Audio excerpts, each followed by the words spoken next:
Thank you. Let me first of all take the opportunity to thank you for the opportunity to have this interview, but also to thank the government and the people of the United Arab Emirates for hosting this summit. I know it started in 2013. This is the first time for Solomon Islands to participate in this summit. And it is important. Such summits like this are important because it brings not only governments, but also the private sector and other stakeholders. And it's important for us to learn from each other, to learn from different experiences and how we can do better, how we can improve our systems. So this is an important summit, and I hope that the outcome will be action-oriented. The outcome of this summit is one that will benefit all the countries that are participating. Yes, as I've said, Solomon Islands and many other Pacific Island countries are small island developing states.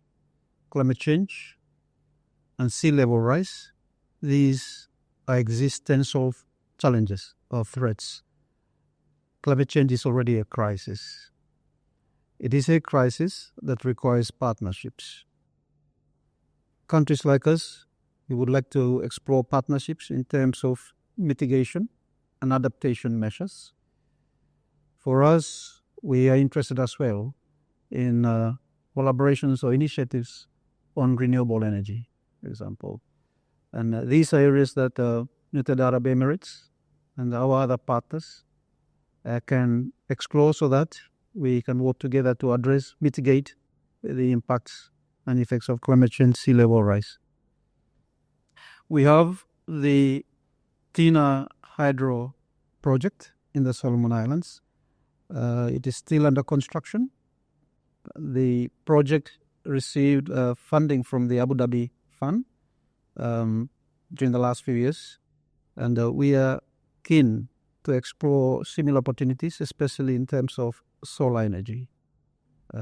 I believe there are investors here in the United Arab Emirates that are willing to come and visit Solomon Islands to explore those opportunities.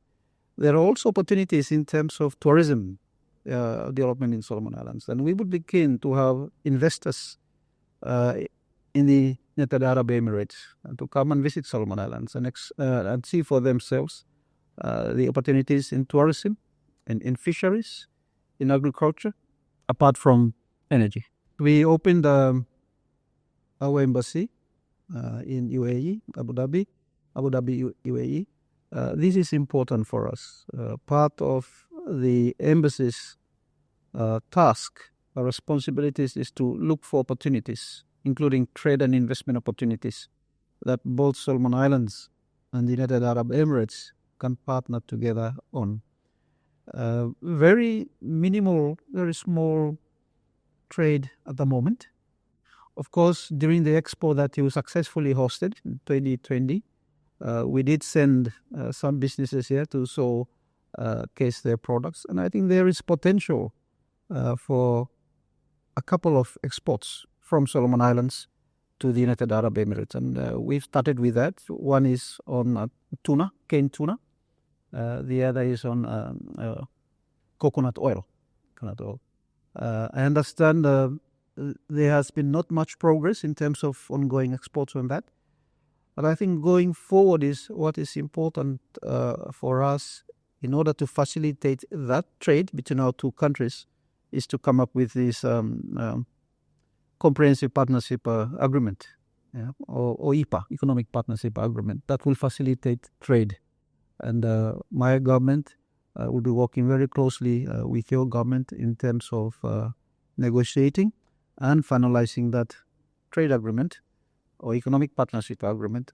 So that will give us the framework and the basis to enhance more trade between Solomon Islands, the United Arab Emirates, and for that matter, other GCC states as well. We would like to, we hope to conclude the agreement first, because it has to be in place first, before the end of this year.